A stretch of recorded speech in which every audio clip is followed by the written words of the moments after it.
and sisters. My instructions when I was sitting at my email in Rome from famous DL, I'm sure you'll be able to figure out those initials, it's one of the auxiliary visitors was. In 50 to 60 seconds, try to present Michael French in a personal way. And at the end of the talk, don't get up to say thank you, because we're trying to hold to a strict time schedule. Believe it or not. Okay. So that's the background. 20 seconds, oh yeah, Bob Berger, at least you had 28 minutes left. Here I've only got 20 seconds left. Oops. Sorry, Michael, you're what I just went down the drain. Okay. Well, anyway, 50 seconds allotted me for an intro to our brother Michael will, in actuality, not do him justice. Especially if capturing who the man really is. So I'll just say, salty-witted, humorous, lover of music, though man hopes that he did not bring his drums and castanets. Of course, Michael always tries to get the old man to swing a little bit.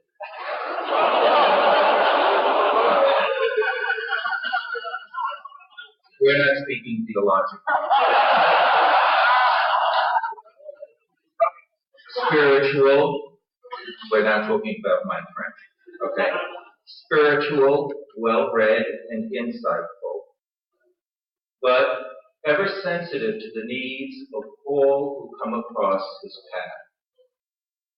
And I would say, in this way, and maybe this is why Dennis decided to throw the dart at me in that email, I would say, especially he is missed by all of us, both brothers and staff at the Casa Generalizia, and also by his African brothers and sisters in the Bochea Aurelia neighborhood, because in many ways, Michael had the heart which went beyond the walls.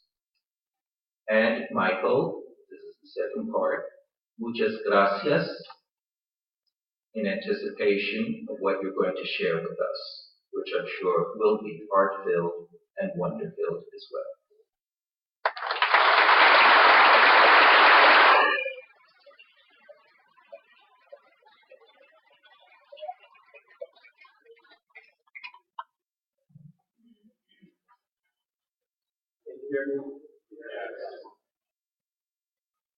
Before we get started, I'd like to assure you that I have never tried to get anybody to swing me any way at all.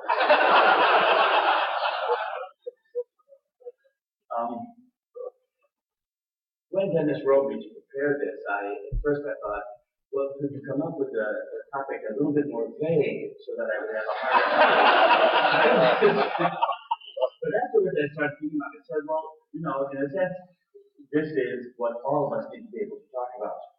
Unfortunately, this last night, Bob Sheeler asked me if he could look at my talk, and to my surprise, he presented it this morning.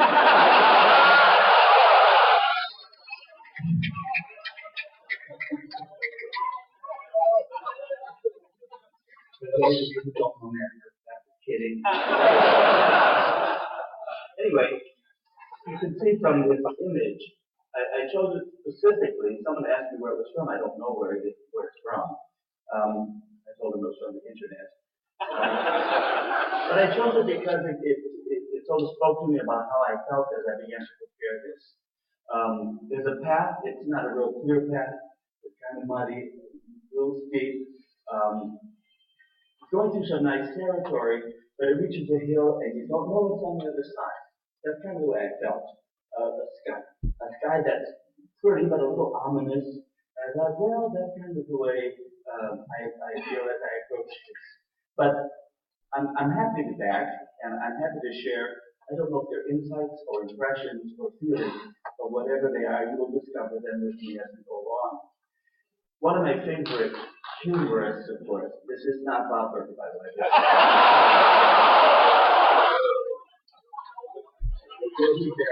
I have an image of Bob a little later.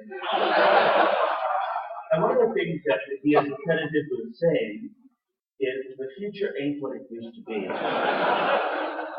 It's humorous, but I thought of this on Sunday night when Leo was giving his little talk to us.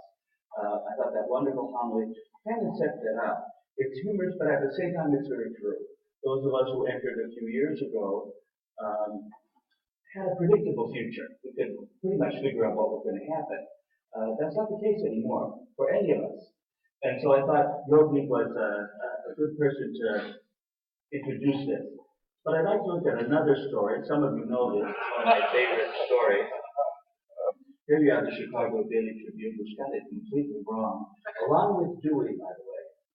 Now, the story goes that the night before this paper came out, before the announcement that Harry S. Truman had actually won, Dewey is sitting with his good friends. They were kind of having a pre-celebration party, and he turns to his wife and he says, "Ladies and gentlemen, tomorrow my wife will have the privilege of sleeping with the President of the United States." How does that make you feel since it's on the day before? So this day, of course, a rather stunned Dewey is sitting at the breakfast table, and his wife walks up to him and says, "So Tom, is Harry coming here, or do I have to?"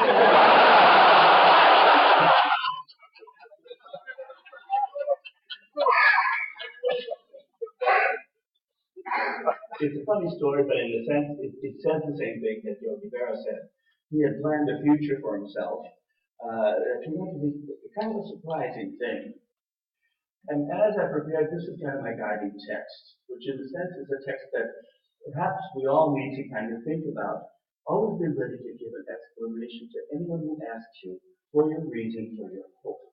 I think to a certain extent, this retreat is about that.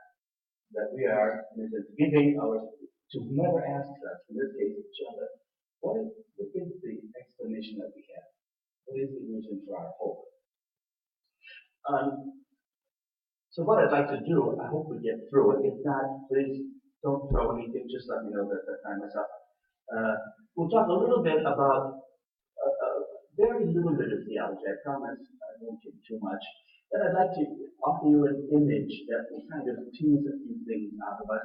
A couple of stories if we have time. A model for thinking about where we're moving, a poem. And anybody who knows me knows you're not going to get out of the room without singing. So let's look a little bit at religion and culture. Some of our early speakers talked to us about reality and our need to be in touch with reality.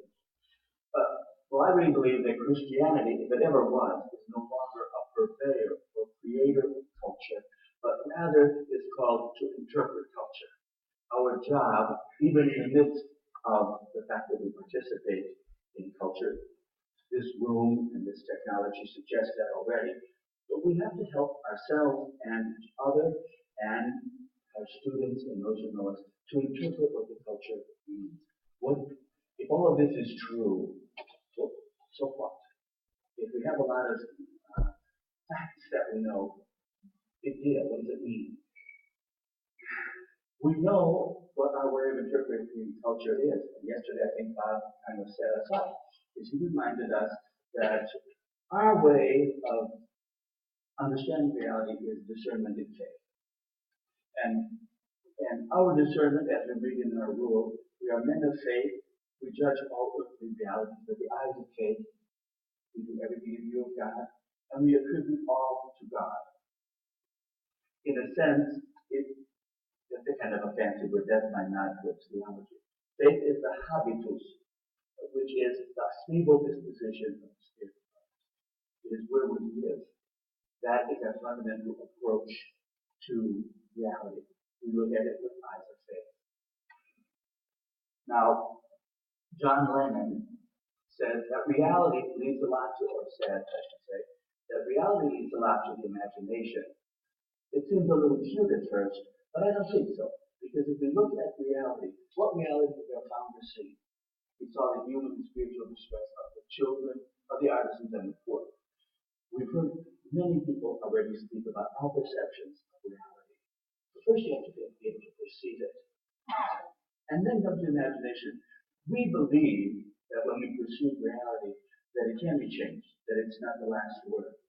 And John Baptist LaSalle devoted himself to forming teachers, to forming them in community, and founded eventually what would become the Brothers of Christian Schools. That was his habitus. That's the way he looked at reality and the way he responded to it. One of the authors I'd like to use, starts out with this quote from Hebrews. He says, "Faith is the substance of things hoped for, the proof of things not seen." It's a beautiful text, but when I look at it, I just said, how helpful is that to me? When I started thinking about this, the proof of things not seen, help me out here. The guy's name is John Piper. Don't go spreading it around. And he works in Bethlehem Church in Minneapolis, Minnesota. And what he says is that faith and hope are really inseparable. They're kind of two sides of the same coin. And he said that faith is the larger idea, because faith can look both ways.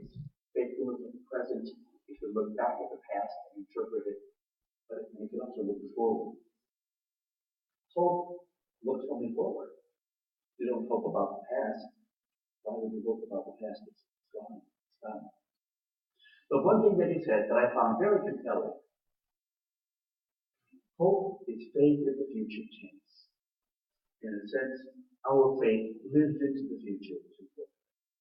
And that when we come together to talk about association as a journey of hope, that is actually our faith journey. It's not strange or new to us. It's part of who we are. It's part of our DNA. And he goes on to say that most of faith is actually hope. When we look back, we can interpret things through the eyes of faith. When we look forward, we're really interpreting them through the eyes of hope, or imagining our way into the future. To use John Baptist's expression.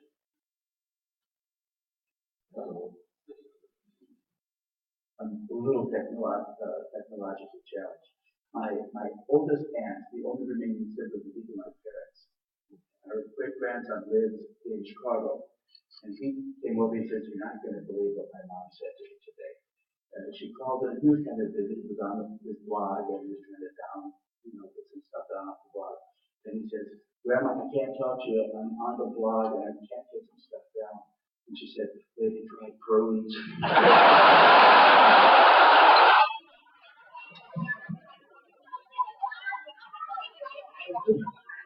She's thinking that we need to say thank you.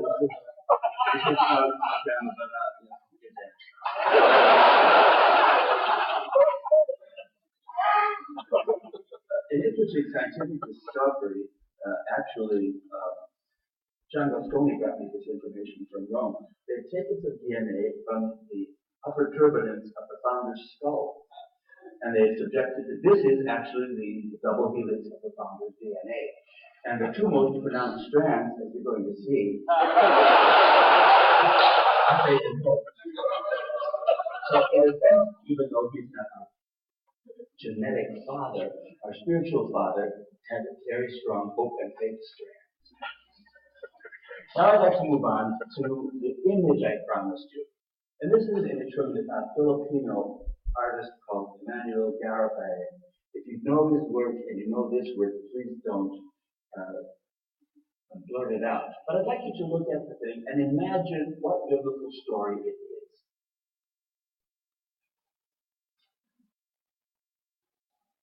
Now, what I want you to look at the attitudes of these people. When do people behave like this? Actually, a couple of the socials right here in the street. Who do you think they are? There's a clue to the identity of one of them. But Garabay is playing with us. Anybody like to take a stab at it? Pardon? Jesus exactly. They say, "Excuse me, Jesus on the road from this." This is the meal. This is the people who walked with Jesus. Since that's one of your journey images, I just have to say. And this is when they figure it out that it's Jesus. Now, Garabay is really playing with us. A woman in a red dress. But he's saying, can you look at this guy's face? Look at the joy. People behave this way when they were in a human situation and they discovered that that's with Jesus with them. We have these kinds of experiences, I think, very frequently. I had some of them with you during these days. And when I listen to you talk about discovering Jesus in the everydayness of our lives. And as Fairbairn is saying, it's not going to be some gigantic figure surrounded by a halo. It's somebody that you know, somebody that helps you discover who Jesus is in the breaking of the bread.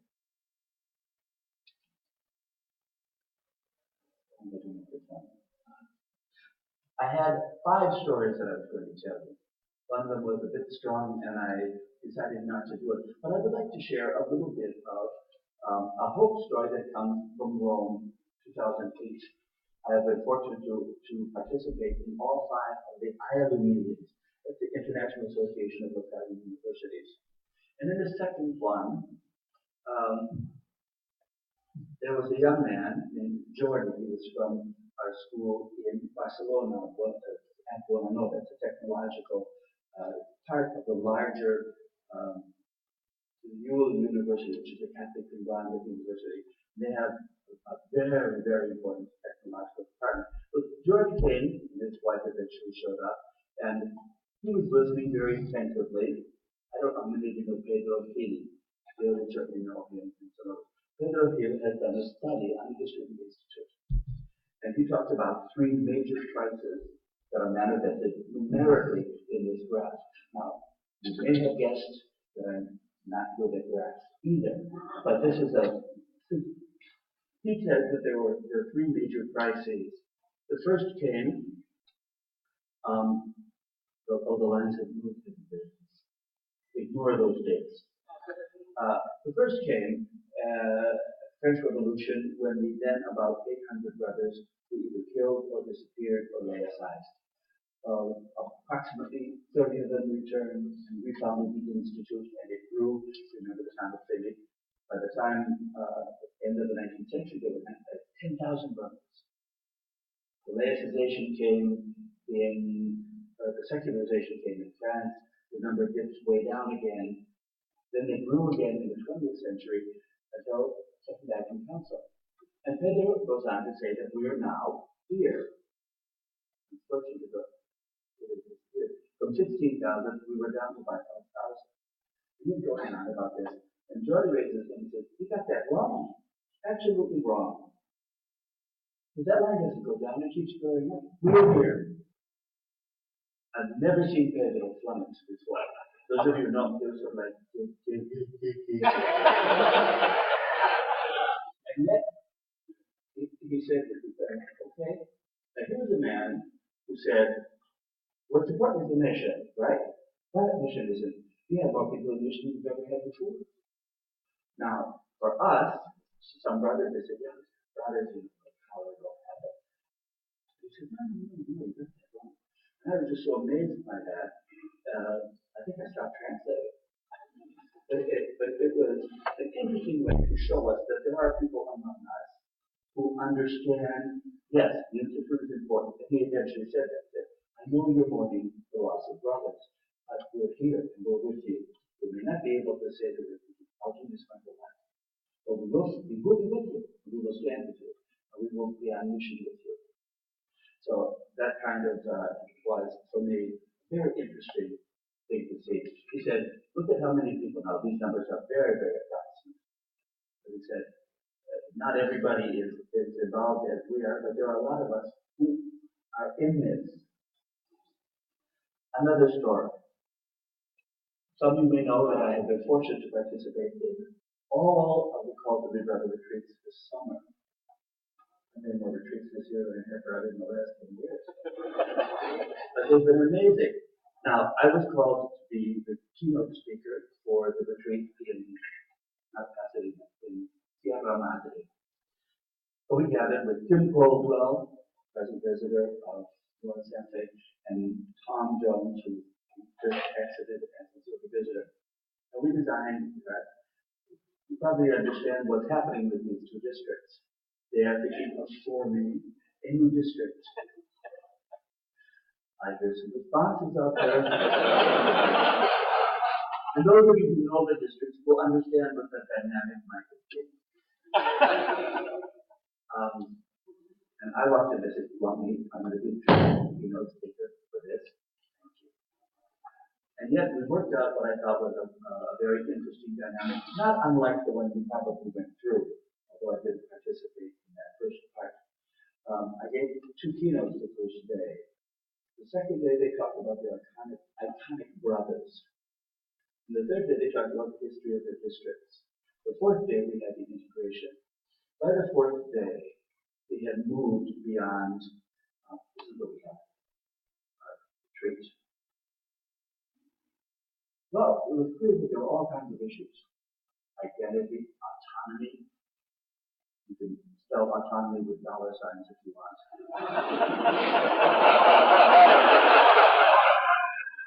What? Anyway, what did they understand in commitment to mission, specifically the poor? Because that costs money. What are the possibilities for future leadership if this becomes a district? And obviously, a built-in resistance born of history and born of conviction. And I'm not criticizing either side for it. One of these 2 elements does not have a lot of choices right now, and the other one has a lot of choices that they don't want to look at. That's real. It's part of our life. But the idea of talking to each other, and the purpose of the whole retreat was that they would get to know each other. It worked a kind of magic. And what the magic ended up being was that they remembered that despite their very strong feelings, that they were brothers. That the word was the relationship of brother. And here I refer to Bill Mann's comment yesterday about what was emerging. It wasn't about merging anymore. It was about what was emerging among them. It was a new understanding. That they were in this together, that they were brothers together, and that their association went beyond geography and beyond their conflicts. Now, the next steps are going to be hard. You yourselves know that. You're still in the middle of the process, or at least in the process. But something happened there. And what happened could not have happened outside of what we have come to understand of fraternity. It would not have happened. And by the end, one of the representatives from the San Francisco district stood up and named the differences between the district because of the history, how they had merged, and how one side was marked by struggle and strife and faith, and the other side had a much more staid and predictable growth. And how that formed them, and he recognized that they needed both of those in their districts.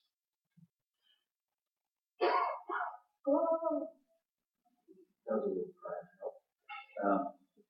In our own district, which we finished, our retreat finished about a little more than a week ago, we went through this process 16 years ago. The 3 districts came together and formed the Midwest. But we were in a transition. Our transition was from Frank Carr, who's been our district for about 10 years, to Larry Schatz. Larry Schatz is not a traditional figure in our district. He's the first one that did not make either the St. John or the Glen Cone bishop. He made the Windsor bishop. There are not very many of us out here, but we're good, believe me. and to see what our district went through, this is Mundelein Seminary, a humble little seminary, north of Chicago. The hope was came out in the confidence in the new administration, in the genuine thanksgiving and the outpouring of sincere emotion for Frank Carr and all of his years. And Tim, again, drawing from the founder, we really hit home on the point. We are the ones that God has chosen. It's not by accident we didn't stumble into this. We are here because God has chosen us. He used the Blue Blood Trinity to help us enter into the mystery of the Trinity. Tim Koval is a masterful presenter, has a wicked sense of humor. And he went into the whole thing about whatever we can do, we must do. And he used this quote from the collection of treatises. Be satisfied with what you can do, since this satisfies God. But do not spare yourself in what you can do with the help of grace. Be convinced that provided you are willing, you can do more with the help of God's grace than you imagine. Now, we looked around the room. Our collective age in my district is almost 70. You said 69.7 or something like that. And so when you see this, some of those brothers are still doing whatever they can do. No one's asking them to build a bridge or a school, but they pray, they do all kinds of things. They are present to young people in the volunteer communities. I have been controlled by these two quotes, which fit in very nicely with the previous one. I consecrate myself in turn to you to fulfill your glory as far as I shall be able to will the fire. And from that is truth. This is why we must honor your ministry and keep trying to save some of your children. The founder never expected us to save the world, but to do what we could do. And that's what he asks us to do. Charles Boss says, the important thing is this, to be able at any moment to sacrifice what we are for what we could become. Now, I'm just going to thank you.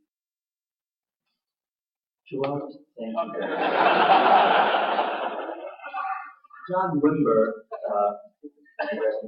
was a musician and a charismatic pastor who wrote a lot about church.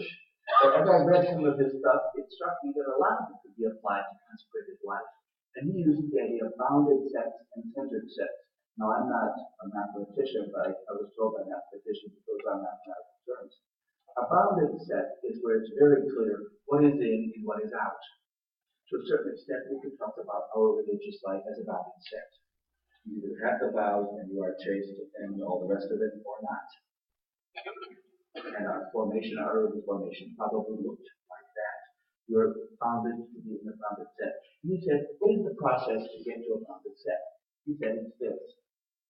First, you believe, and you must be able to express your beliefs. You have to be Catholic, baptized. Then you have to learn and demonstrate a set of behaviors. You have to imitate them and reproduce them in your life. Certainly of holding your head, not crossing your legs, etc., etc. And then finally, if you've demonstrated that you believe and you can behave appropriately, you then belong. Then you get the habit, you make your vows, and you go out and do whatever you do. But Wimber says that a centered sex probably describes the way young people and many other people who were churches like us, approach belonging. And he said it's more like a centered set. There is some value at the center. For us, it's Jesus Christ. For Christians, it's Jesus Christ. And people will situate themselves at greater or lesser distance from that, according to affinity.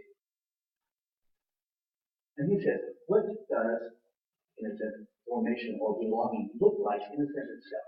He said, first you belong.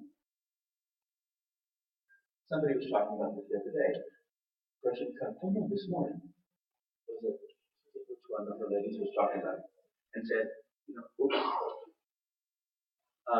she came for a job. And as soon as she entered in the door, she belonged at some level. And then she started observing certain kinds of behaviors. She got kind of interested in that. And decided, I think I'm going to imitate those behaviors. I want to do some of that same stuff. And eventually, it deepened to the extent that she was able to express it in terms of belief. And I think the people who heard this morning expressed very powerful convictions and very powerful experiences and talked to us about feelings and experience, the importance of experiencing it. And this describes the way lots of young people that I know, and not so young people, are now approaching things. In our Italian world, I think we can see this. Many of our people come because they need a job someplace, and they end up being caught in it. As they say, it's caught, not taught. I'd like to return to a slide I showed you 3 years ago when I was here. And it's from Broccanelli, the Franciscan, who talked about the new geography of mission. And he said, we've moved beyond mission territory to mission community. I think that describes us. At that time, we were still 3 separate districts. And we have now moved to a mission community. We still have a territory, but the importance is that we are men on mission. It is not place any longer that is important, but persons. We heard that this morning also. The whole notion of brothers without borders.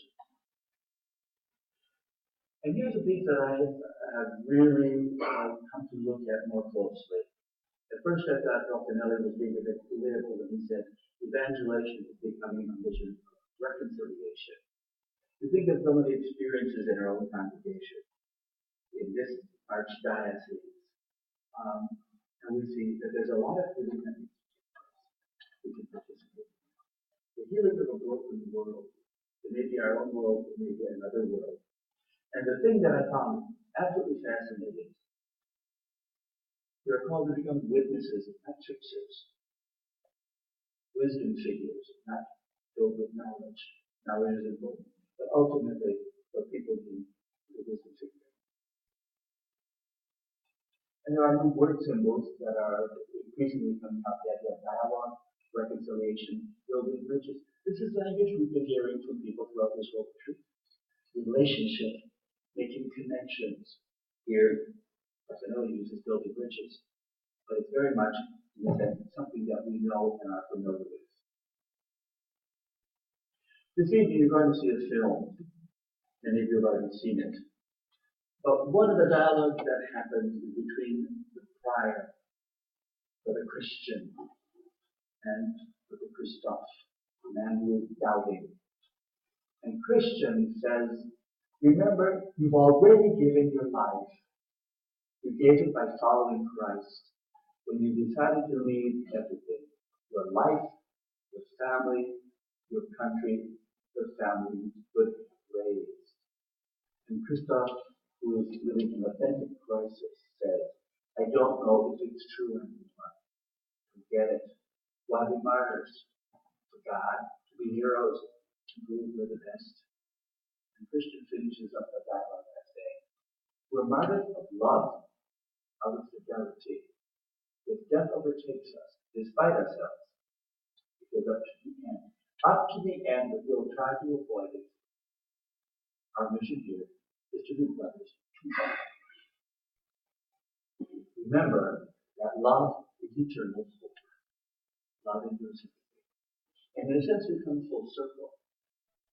Hope is the future sense of faith, and love is eternal hope. So we bring the three, faith, hope, and love together. I'd like to finish the talk, before we get to sing, with a little poem, probably fairly well known. It's by Charles Peyton. It says, the faith I love best, says God, is hope. Faith doesn't surprise me, it's not surprising. I'm so resplendent in my creation that in order really not to see me, these poor people would have to be blind.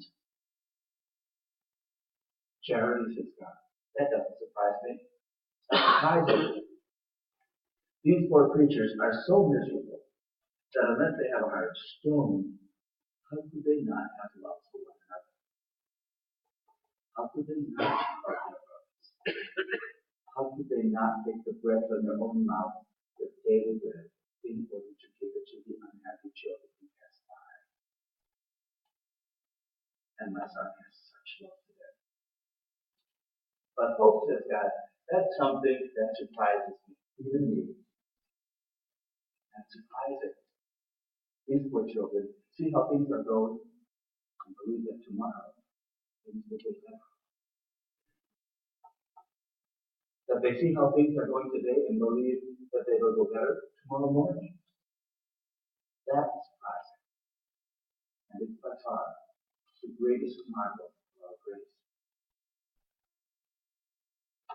So, brothers, I think we are called to rejoice in hope.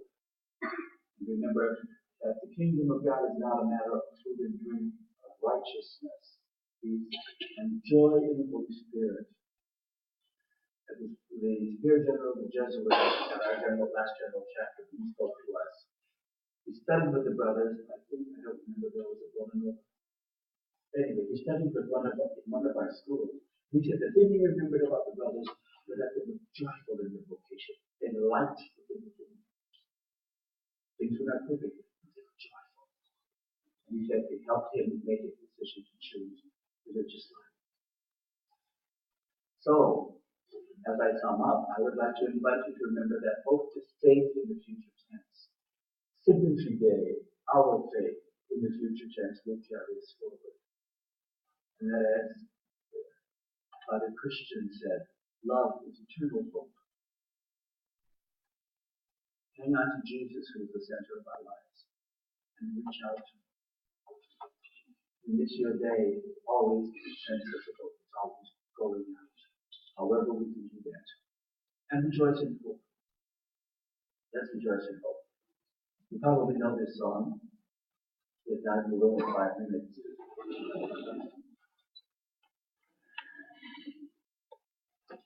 Listen and repeat beautifully, please.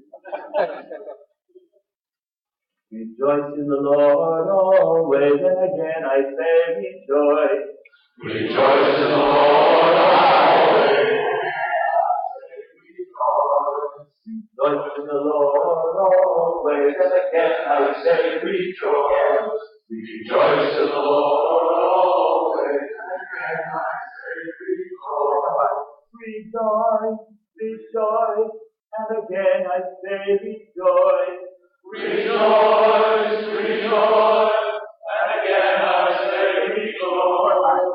Rejoice, rejoice, and again I say rejoice. Those of you in the back row, with your mouth open.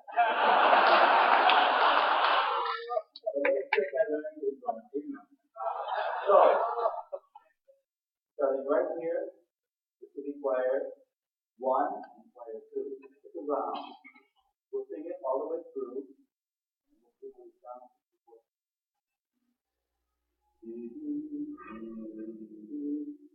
Rejoice in the Lord always, and again I say rejoice.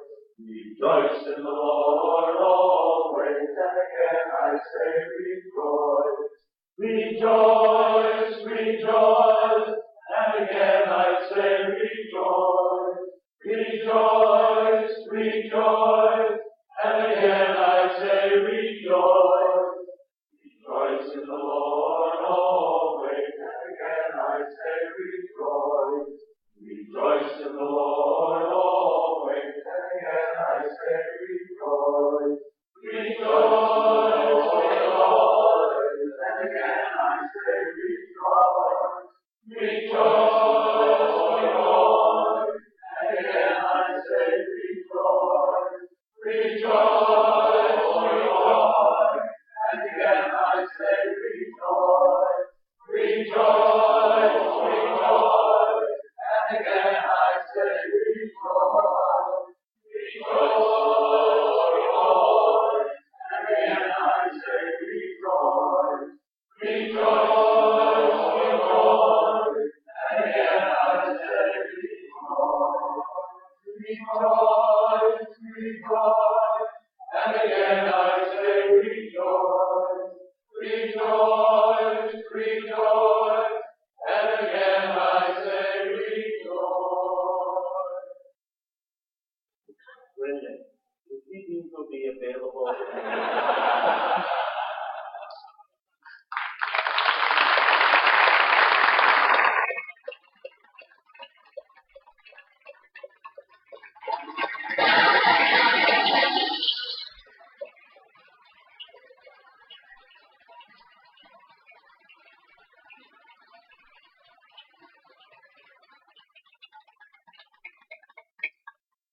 Jean-Baptiste Lassalle. Pray for us. Marcelin Champagnat. Pray for us. Dr. Macaulay. Pray for us. Live Jesus in our hearts. Forever. Thank you, brother.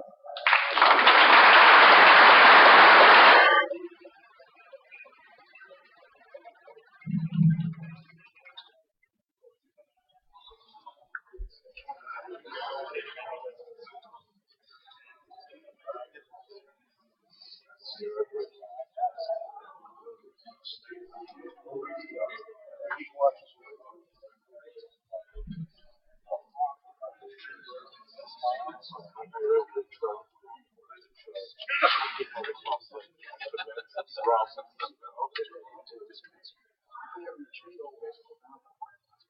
Can we turn the lights?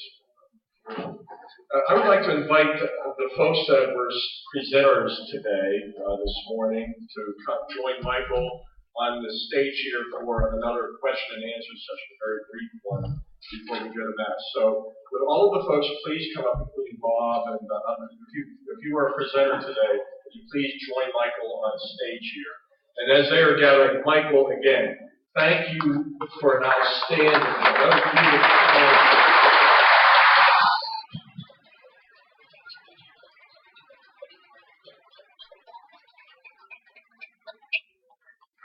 Brothers and friends, it occurred to me as the way we handled the question and answer period yesterday, that essentially what would happen is someone would ask a question and then I just allowed every single person to answer the question. So maybe what we'll do this time, depending on the number of questions, of course, is we'll invite the questions, and when there's a question, we'll have one or two of the folks here at the table respond to your question. But if you have a question for someone in particular, please let us know who that is and direct the question accordingly. Okay? So we're going to do this again for just several minutes, and it allows you an opportunity to respond to the input that you received, having had a little bit of time to process that. So, are there any questions for anyone on our panel here? Or any thoughts or reflections? Oh, I'm sorry. Please, Joe.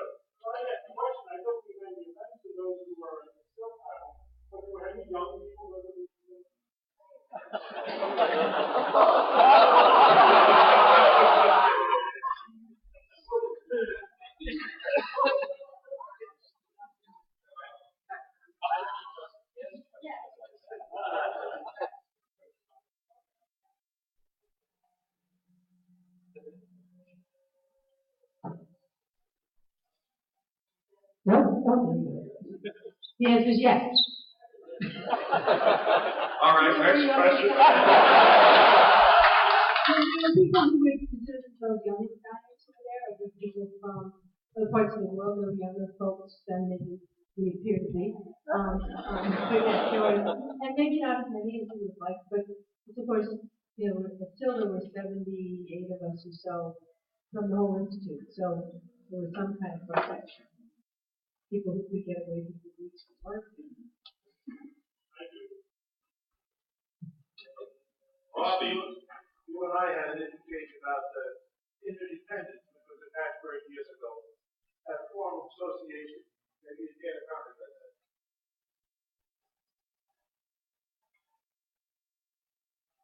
Well, I think what I was saying this morning, and Steve was responding to, actually makes more reference, I think, of what Michael just said in terms of Brothers Without Borders. Our interdependence in terms of not only in the community, but in the larger institute, and Steve made reference to our own strategy, is working in an interdependent way with the institute in Vietnam. And I think that's one of the many gifts that we have as institute.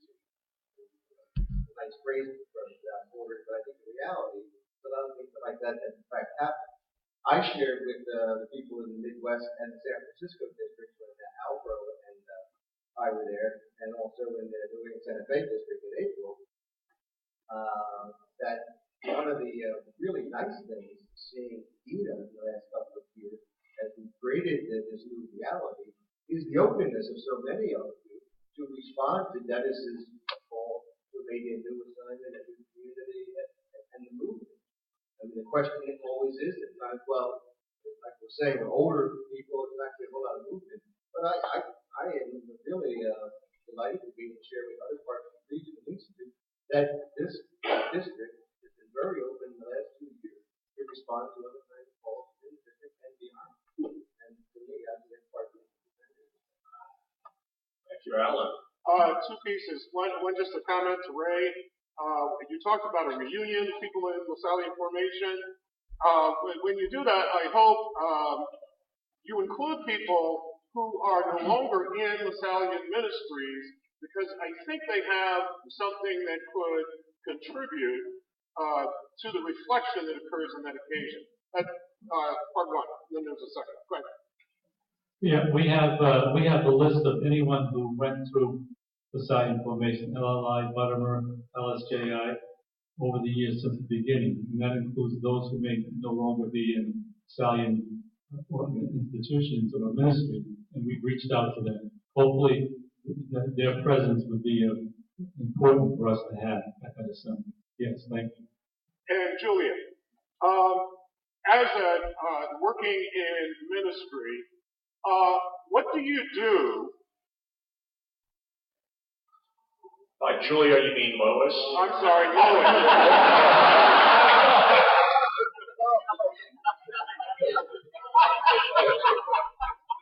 I was missing part. I'm sorry. Okay. Lois. If you think about, and I hope I have this name correct, Pam, from this morning, okay? What do you do in your circumstance where you have someone who has had the job for quite a while, but hasn't arrived at the point of belonging?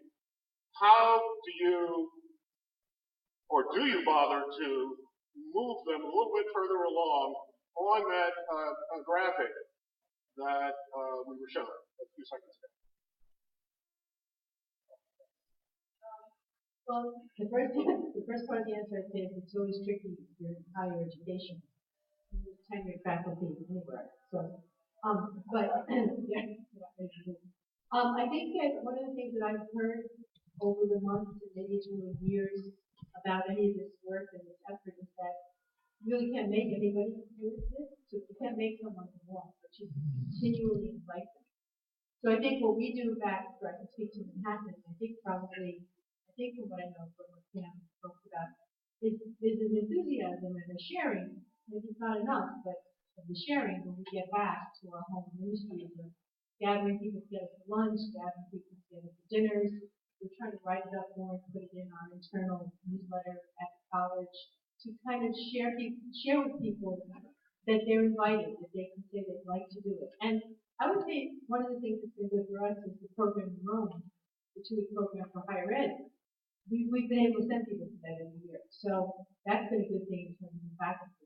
I think we just don't want people to think it's any kind of secret society of a few of us, that this is really for all of us. It is all of us. So but I think the answer is you just have to keep telling the story and keep inviting people and saying, do you want to think about this? Would you like to do this? I can tell you more about it. And then have some coffee and talk about it. I don't know what it's going to.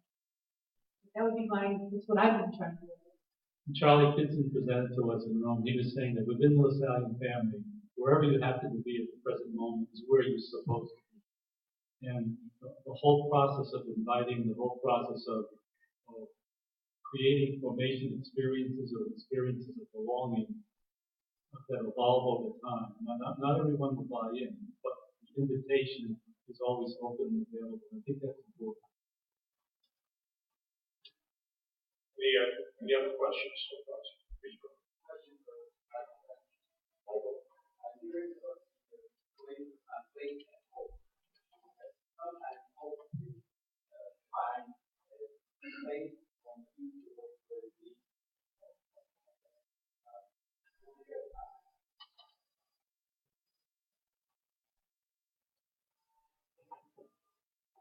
I think it's no. Okay. I think that has a lot to do with if I can use the word, faith and hope. I think hope is the one that usually gets the kind of the short shrift because it only functions in a sense in the future. And I personally believe that the two are intertwined. And maybe it's just because John Piper has convinced me of it. But our faith can become a kind of a static thing if we don't recognize it as a verb. And the thing that moves it, I think, for me, is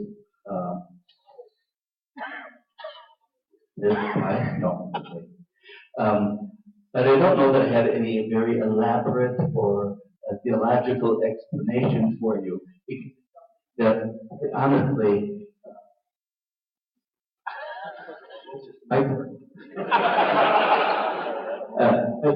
it's something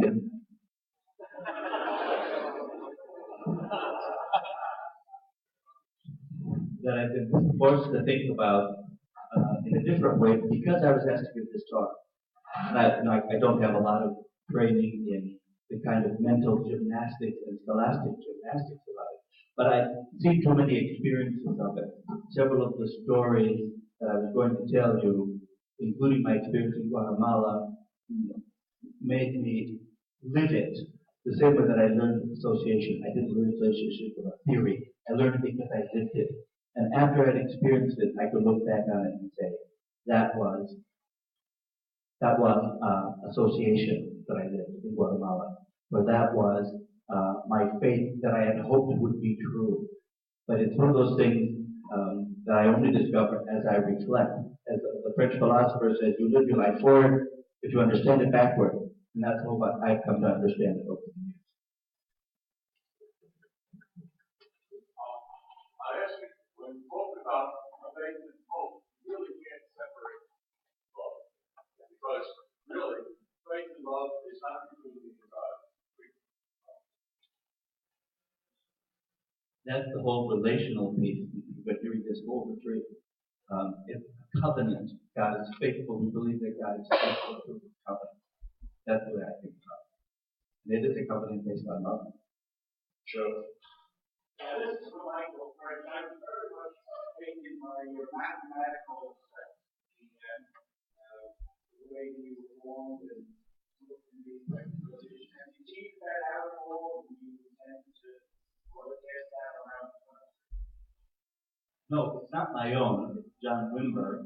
And I actually got it through a book by Phyllis Dicko called The Great Emergence. And I sent some of it to Charlie Kitson and to some other people.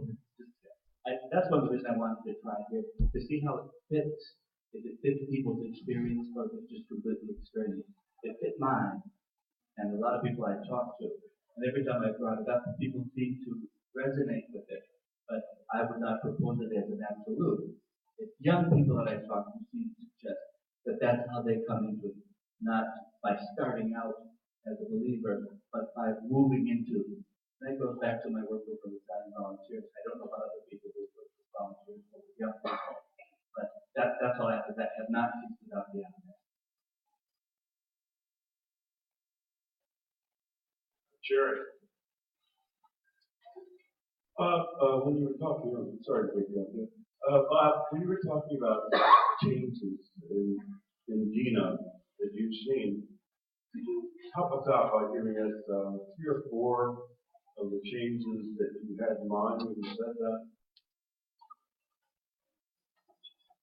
I was thinking that in response to Steve's question, the willingness of people very quickly, at least in my mind, in terms of how districts come together, be open to cross traditional boundaries of one of the legacy districts to another, to move into another community or take another assignment. That's what I was making reference to. Because I think that's powerful. I think that speaks to a lot of that vitality. That people are willing to be open and consider something. I think in people's mindsets at times feel that a certain age group, an older age group, if you're going to create some new reality, well, people are kind of set in their ways and set in a particular environment. And that's to be expected and it's understandable.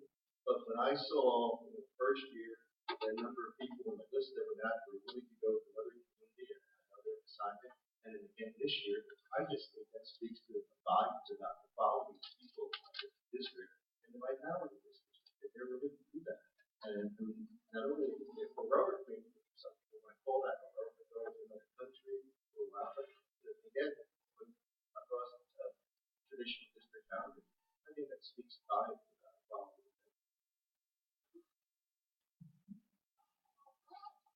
Any other thoughts or questions? I'm sorry, Brian, I can't hardly see. Go ahead, please, Brian. That's you.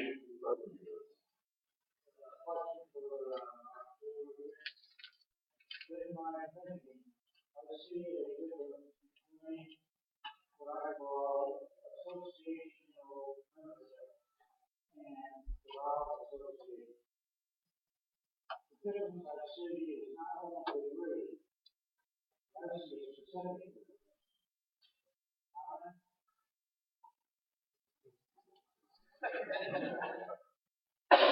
It's a good view.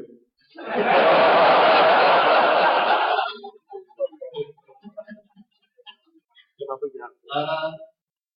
guess what I was asked to talk about in 20-some minutes was the ballot association as it probably was.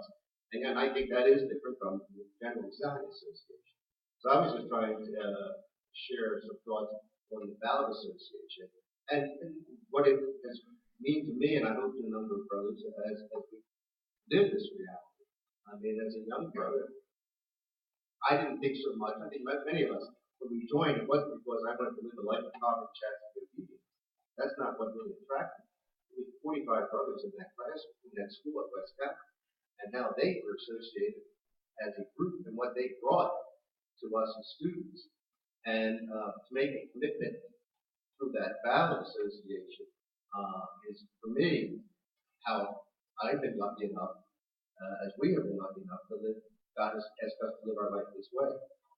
The Italian Association, I think we've heard from some of our partners, and I think they should speak for themselves, is just another gift of the character that has gone beyond our own institute as a way of life for us to live it, but the comparison that someone has spoken before is a gift to the church.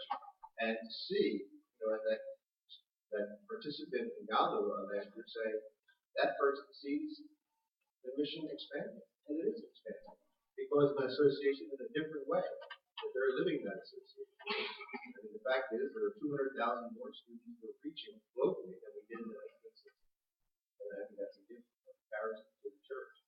But I was just looking at the point of view of the Ballot Association, which I think makes a lot more sense to me in my life than saying I think about poverty.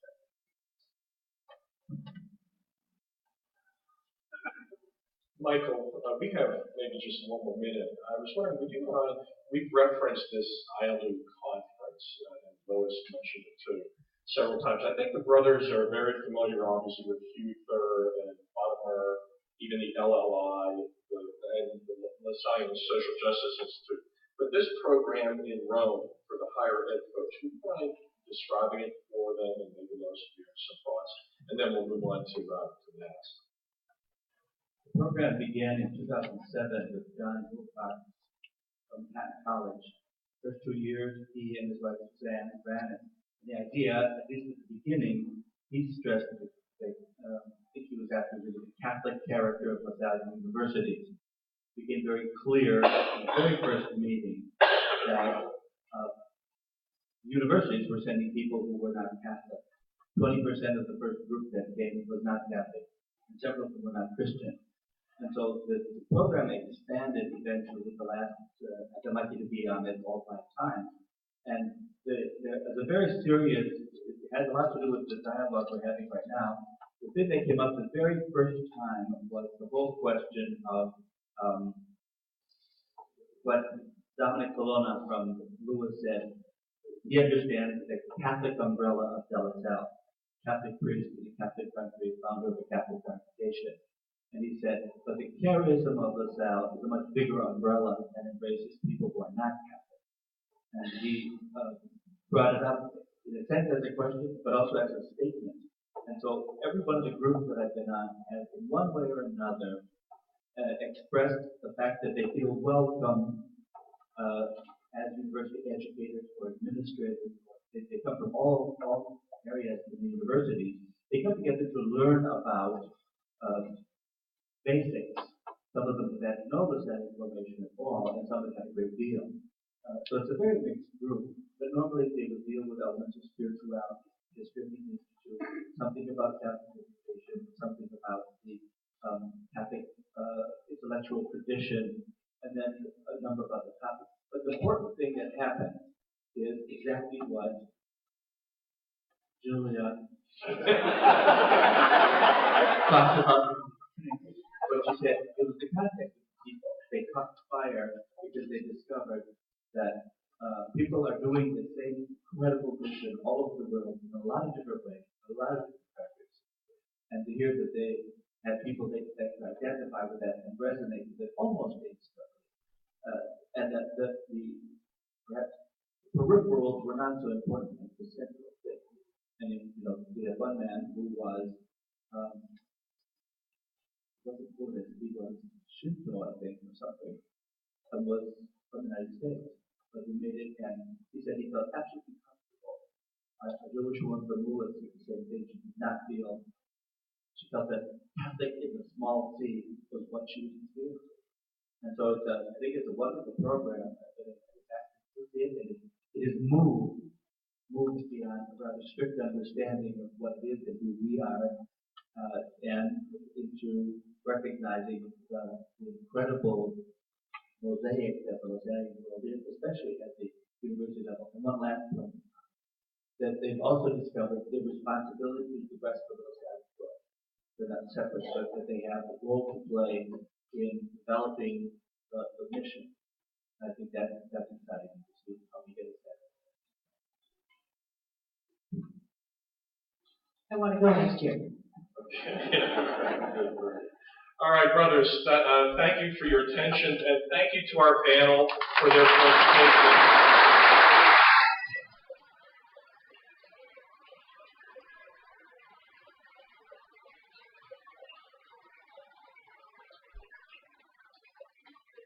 Well, there's two things. First, we are going to now move over to the chapel for the celebration of the memory of our wonderful brothers who have passed on. But secondly, this evening, if I could just personally make a little commercial for the film that is going to be shown that Michael referenced in his presentation. I know a number of you have seen it already. If you have not seen it, I'm going out on a limb here. I can virtually guarantee that you will find it to be very moving. I think it's a wonderful film. So if you're sitting on the fence about whether or not you wanted to go to this movie, please consider coming. And I think you will be happy that you did. Live Jesus in our hearts.